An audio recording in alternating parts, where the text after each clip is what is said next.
Welcome, I'm Andre from SIP Scooter Shop and I present you the SI carburetor of Alex Touring Scooter.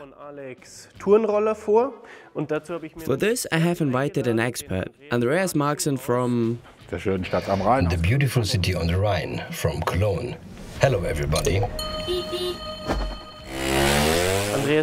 Andreas, where did the SI carburetor come from? The SI carburetor is the standard Piaggio carburetor for all large frame scooters from 1957 to 2016. This was installed to all engine types that left the factory. If it has proven itself over so many years, then there must be something special about the carburetor. This one of course has other advantages from a technical point of view. It fits in the original rotary valve intake and you don't have a connecting rubber that tear or slip off. The intake track is very short due to the vertical flow direction. So it's also a cool part from a performance point of view. Perfect, yes. This one just has a reputation of being a bit difficult to tune.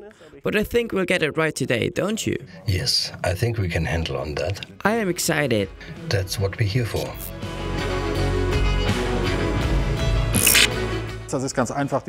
It's quite simple. We have listed the most common parts that have been installed here for you. That's the SI 2017. The first number stands for the input diameter, the second number for the output diameter of the carburetor.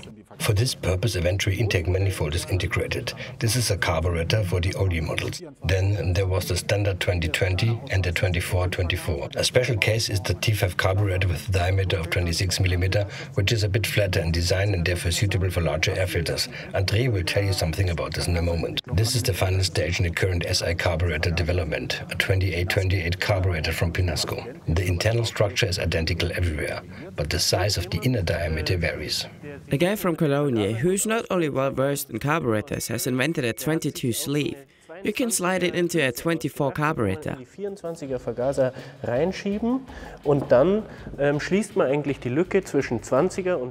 This closes the gap between 20 and 24 carburetors, allowing the flow rate to optimally adapt to the mid-size engines.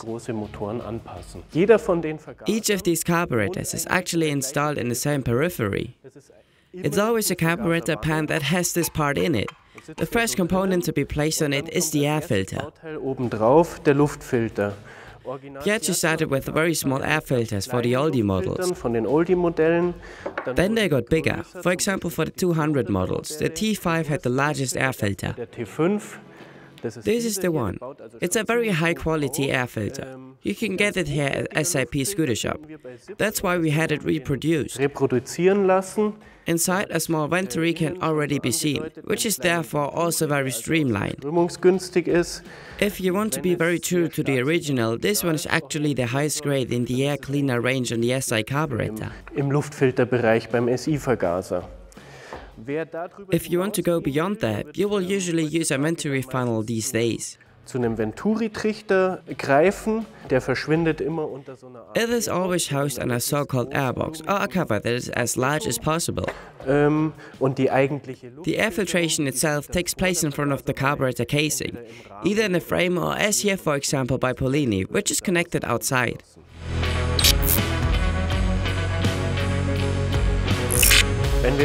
When we go beyond the original performance and tuning, the first thing we should make sure is that the fuel supply is sufficient. I would definitely recommend the fast flow fuel tap. The fuel hose is also very important for the SI carburetor. It must not be kinked in any case and should be as short as possible. The fuel hose is completely kinked. Can you see that?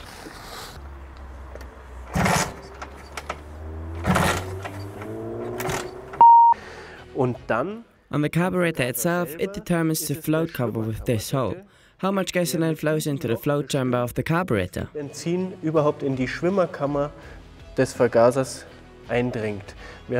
We have 3 different float chambers on the offer from DRT. All of them are already drilled out a bit here. Also, a larger float needle valve that lets in significantly more fuel is already included with all of them. If there's enough fuel in the float chamber, what's next? This is quite simple. The fuel should not remain in the float chamber, it must go to the nozzles and through them to the engine. We have talked about the optimum performance and power delivery. The power is in the fuel. This fuel must get under the nozzles, therefore we must also drill a hole in the carburetor body. Down here is the 3mm hole that is transferred in here from the lid. It's not rocket science, just take a drill and a cordless screwdriver, then you just have to drill down there once. Clamp the drill relatively short so there is enough space, or use a drill with exact length. So that the sealing surface does not break. Exactly, that we do not damage the sealing surface when plunging with the drill chuck, and we can plunge deep enough. And keep the drill close to the sealing surface so that the angle is also correct. In other words, make sure you hit the hole properly. Now, of course, the question arises how too far we have to drill out. And you can see this quite clearly here in our cutaway model. Here below is the small hole we want to enlarge. However, we can see that the hole that supplies the nozzles at the back already has a diameter of 3mm. Now we use the drill. We have to drill until we notice that it has resistance and removes material. When the resistance decreases, we have reached the big hole and can stop. If you continue, it could become dangerous, because then you could damage the carburetor. We don't want that. It's not rocket science in the end. Whether we drill in the carburetor or something else, easy to do. But has to be done. It is elementary important for good performance in high-speed ranges. Do you have a routine that you can recommend in what order we should adjust the carburetor? My motto or procedure is that I first make sure that the main nozzle block is set reasonably. Here from main nozzle, mixing tube and main air correction. And this is because the main nozzle determines the fuel supply for all other subsequent areas. The secondary nozzle and the idle mixture are dependent on the main nozzle, so that has to work first. When the main nozzle is ready so far and the engine can take the load, I take care of the secondary nozzle, so a combination of secondary nozzle and secondary air correction.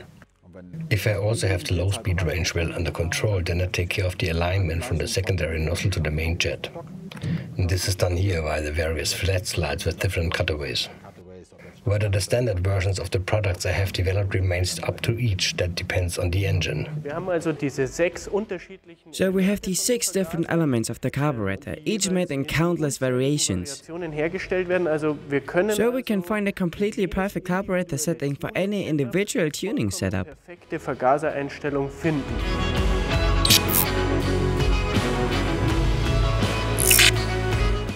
When selecting the individual nozzles, I decided to take the relatively easy way. In general, we know that the mixture must be so-called rich, that our engine does not run too hot or too lean in any case. So for now, we want to stay in the healthy, too rich mixture. It's actually easy with the main nozzles. They are available from 100 to 160. This achieves the rich mixture of 140-145, for example, that I selected. With the main air correction nozzles, it's the other way around. Air comes in through them, which means that the more air they let in, the leaner the tuning. So I chose a small air correction nozzle, 120 or 130 should be in the engine. It's a bit more difficult with the mixing tube set, because they are literally not rich or lean. You'd call it rotation speed proof, wouldn't you? Yes, indeed. The mixing tube determines how much speed the engine can withstand. There are new products from me for this as well. We can just split up the series a bit here. These are 5 mixing tubes that come from Piaggio Productions. These were fitted to BE6, BE4, BE5, BE3 and BE2 as standard. We have these choices. However, Piaggio never thought about the tuning market with a standard product. And that's why I continued the series with the mixing tubes I developed. Those in the upper area where the air is extracted have more holes, but in the lower area where it goes into gasoline volume have a fewer holes. This ensures a more speed-resistant fuel supply. I started from that point and took the most conservative of your mixing tubes. That is still the most similar to the Piaggio mixing tubes.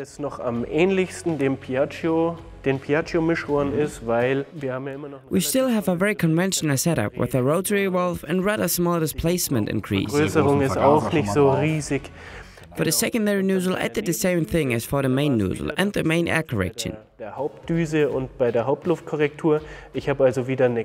So again, I have a small secondary air correction nozzle, in that case 120, but a large secondary nozzle, and this would be the combination of 52 to 120 for example. So that's a relatively large combination that I took. With the throttle slide, I went full out of my own Voll experience. aus meiner eigenen Erfahrung rausgegangen. Wir haben schon seit langem We have been offering so-called throttle slides in our shop for years, more specifically the 4.0, 4.1 and 4.2. The 4.0 throttle slide almost always works, which is why I choose it again based on the positive experiences. Das war jetzt unheimlich viel. Now that was an incredible amount of theoretical knowledge about the contents of a carburetor. But actually it's not that bad. It's also incredibly fun to deal with it. Try everything out and see the changes. Änderungen zu erleben. Quatsch nicht so viel, lass uns doch einfach mal. Don't talk so much, let's go on the scooter instead. I'd like to see what you've installed and how the scooter handles. Auf der So Straße. los. Let's go. Let's go to the garage. There's not much going on here. Oh, that hurt. Not so bad. Egal, was du kochst. No matter what you cook, Karl Marx likes it.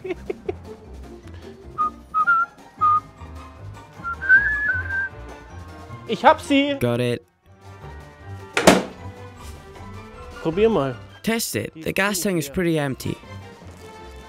Ja, ist bei Reserve. He's running on reserve fuel, but it's still going.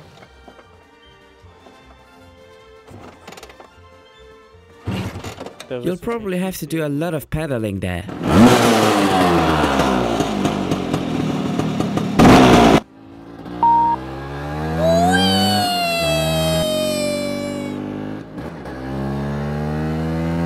Ich hab jetzt vierten Gang. I'm now in the fourth gear again, just under 40 kilometers. Then comes the stupid twitching, which is a bit of a shame.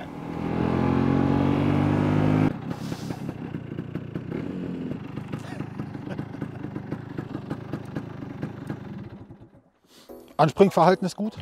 The starting behavior is good. I think the direct idle behavior is great, so it regulates itself down quickly and remains stable. Driving slowly caused a bit of trouble, you just heard that. When driving a constant slow speed, the speedometer shows 30 to 40 kilometers, which is a bit jerky. So a little bit overreach mixed, but that's actually a minor issue that can be fixed relatively quickly.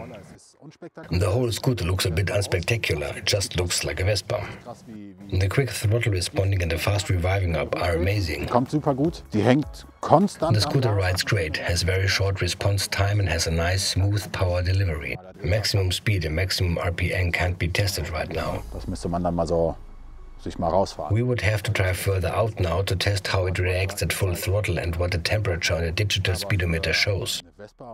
But for a Vespa and a relatively simple installed engine, the scooter is pretty awesome. It's pretty cool, yes. Gramm genau zurechtgedremelt wurde und sowas, ist das Ding schon ziemlich krass. Das ist schon ziemlich geil, ja.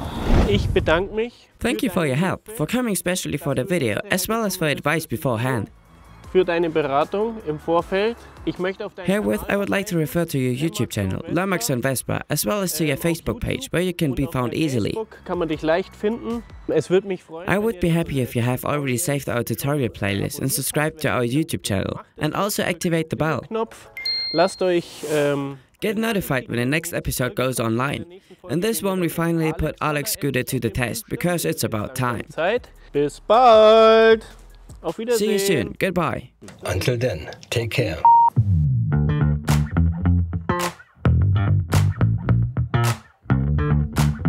Bei der Auswahl aus den With so much variation to choose from, I took the relatively easy way out.